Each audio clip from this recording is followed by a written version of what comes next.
Greetings, Indie Warriors, and welcome back to I Dream of Indie Games. My name's OldGamer Joe, and we're on a quest to build the ultimate list of must-play indies that need to be on your bucket list. In our last two volumes, featuring the greatest indie games of all time, we highlighted some real bangers within the indie gaming scene. You can check out both of those videos in the description box below. I'm eventually hoping to collect all of these games into one massive video that I'll release on the channel, but we'll just have to see. By the way, if you want us to continue bringing you independent content for years to come, head on over to patreon.com/idreamofindiegames, where you can gain Discord access, early ad-free shows, and exclusive podcast shoutouts at the end of every video we produce, and even free games depending on your tier. Your new indie gaming community is waiting. Also, be sure to say hello to Nia over at our official Twitch page, twitch.tv/idreamofindiegames. She rocks and is playing awesome indies every Wednesday at 9 p.m. Eastern. Alright, let's do this. We start things with the very disturbing Lisa Definitive Edition, an RPG experience which comes to us from Dingaling Productions and publisher Serenity Forge. Set in a world where all women have vanished, which sounds like an absolute nightmare to me, you'll take control of Brad, a man who's trying to survive this world that hosts dangers, insanity, and despair. Lisa Definitive Edition plays a lot like other classic RPGs, with a turn-based battle system and plenty of exploration. However, what sets this game apart from others in the genre is its unique setting, twisted storyline, and very dark sense of humor. Lisa Definitive Edition leaves you with a good variety of different choices to make. These choices can greatly change how things ultimately end up, adding a good amount of replayability to the game. All told, if you can stomach it, Lisa is a game that's well worth playing if you're a fan of RPGs and enjoy unique settings and storytelling. The game offers players something different from the norm, with challenging battles, impactful decisions, emotional moments, and its twisted sense of humor. The Definitive Edition is definitely the way to go now, as it makes some great refinements, including updated HD graphics, a new 120 FPS mode, additional conversations, updates to the battle system, and more. Lisa Definitive Edition is an experience like no other. Next is a first-person horror game that I believe to be an indie classic, though it is also a game that many people have told me is too scary for them to even play.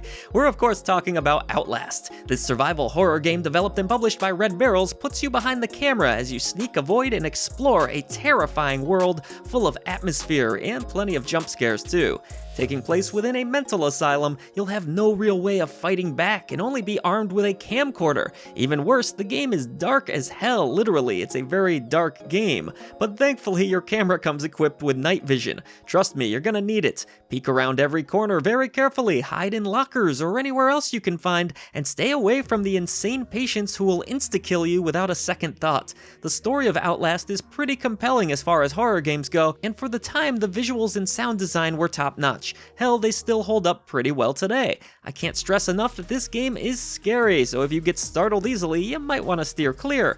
For those of you who love horror games, however, Outlast is an absolute classic. Outlast is often found very cheap on sale, and has a sequel too, along with the recently released online-based game, The Outlast Trials, which is exceptional. Alright then, this next game's a pretty interesting and maybe controversial one to include because people really love this game, or they really seem to hate it. The game we're talking about is of course Doki Literature Club. Regardless of which side of that argument you fall on, its impact on games can't be denied. If you've yet to experience spoilers for this visual novel meets horror title, well, congratulations, go play it and enjoy all of the insane surprises it offers, if you can handle the mature themes, of course. That's right, what looks cute and cuddly on the outside is anything but. Themes of murder, suicide, and depression are just a few of the heavy topics that will surface. Shocking twists and turns, thrilling unpredictable moments, and terrifying scenes which will forever be burned into players' retinas await. The updated version of the game went on to add a few new side stories, visual enhancements, and customization options.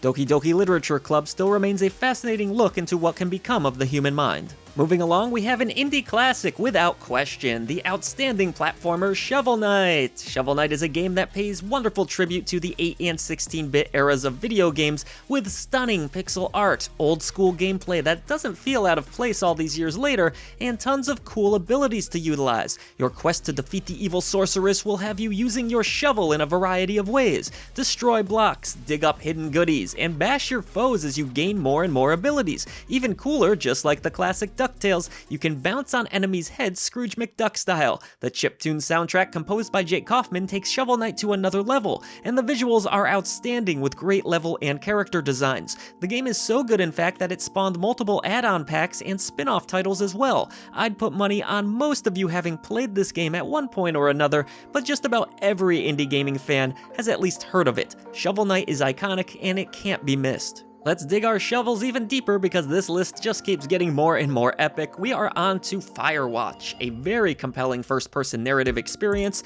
most remembered for its excellent writing. Players will live through the eyes of Henry, who is assigned to be a fire lookout in the deep forests of Wyoming. Things start out normal enough, but eventually the game takes some dramatic twists and turns, with much of the dialogue taking place between Henry and his supervisor Delilah via radio. While not a difficult game by any means, there is a good amount of exploration to be done, and you won't mind that as the art direction is outstanding throughout the entirety of this adventure. Firewatch is available pretty much everywhere at this point, so if you're looking for one of the most well-written indie game experiences that will stick with you, look no further. Now we take a turn back to the violent and gruesome side of things with the Metroidvania action title Blasphemous. Created by The Game Kitchen, the game takes place in a savage and brutal world inspired by medieval Spain. You'll control the penitent one on this quest for salvation. Blasphemous has faced some criticism over the years due to its depictions of religion. However, the developer has stated that the game was not intended to be offensive in any way, shape, or form. But controversies aside, most Metroidvania fans agree that this is one of the best around. The open exploration, visceral combat, and jaw-dropping pixel art continue to inspire many indie releases even today. The game is also remembered for its brutal execution attacks and epic boss battles. If you end up loving Blasphemous, you can also take comfort knowing that it has an excellent sequel. Regardless, Blasphemous is a must-play if you are a fan of the Metroidvania genre. Now this next entry is for you sci-fi Blade Runner fans out there, and it was one of my favorite games of 2021, personally.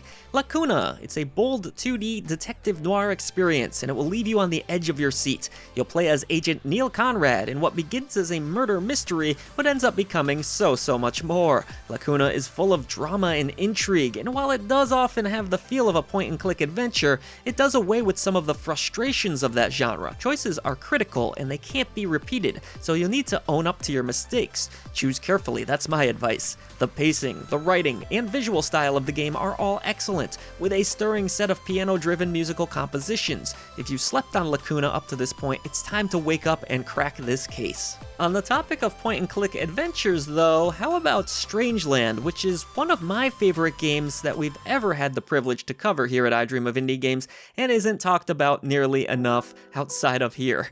From the geniuses that brought us the classic Primordia, Strangeland is a trip through hell, rotten with nasty characters, chilling set pieces, and clever point-and-click gameplay. The puzzle hint system is one of the coolest things I've ever seen in a video game, but I won't spoil it entirely here. All of that said, it's definitely the writing and those set pieces that will sit with you long after you've completed this adventure. Clocking in around 5 hours or so, it is a shorter experience, but also an unforgettable one. Excellent voice performances, some really cool developer commentary after you've completed it, and amazing pixel art are just the cherry on top, but you gotta meet the clown. He's right at the beginning of the game. If you do anything, say hello to the clown with the bad dad jokes. So then, if you're itching for something a little more lighthearted and super addicting, let's look no further than Nobody Saves the World. Developed by the talented Drinkbox Studios, this action role-playing adventure has you playing as, well, quite literally, nobody. You'll take down baddies across multiple worlds, but the combat is quite unique here as it involves a great deal of transformation. Each form that you take on comes with unique attacks, which makes experimentation in this game an absolute blast. Become a mouse or even a robot as you complete various quests, while also taking down nasty bosses, and there's even some cool puzzles to solve as well. The artwork is beyond charming with excellent animations, and the soundtrack fits the atmosphere perfectly. With its endlessly fun combat, those great puzzles, and exploration, Nobody Saves the World will keep you hooked for hours. Even better, the game has co-op and a new game plus. What a list, huh? And sadly, we are at the end of Volume 3, but fear not, Volume 4 is not far behind as we continue this epic journey to find the greatest indie games of all time. This one's going to be a very unique title on this list that I just had to include. It is Super Hot. Super Hot, yes. A bizarre bullet time FPS, Superhot scores big on artistry, but is also really fun to play despite the short runtime. Superhot can almost be viewed as a puzzle game in a lot of respects, as you carefully master each room, picking off enemies in stylish fashion. The gimmick here is that everything on screen will only move as you do. This means every step is going to be crucial to your planning and success. The story is really bonkers, the gameplay quite simple, and yet its simplicity makes it so brilliant and unforgettable. Grabbing up weapons and killing enemies has never looked quite like this. A must play. And there you have it, folks. Volume 3 is in the books. As always, we thank you so much for supporting independent content. Patreon.com/iDreamOfIndieGames makes videos like this possible, and be sure to like and subscribe to help us further. Say hello to OK Nia once again over on the Twitch, and I will see you on the channel for all the latest indie game reviews, previews, lists, upcoming releases, news, and more as we head into an exciting 2024.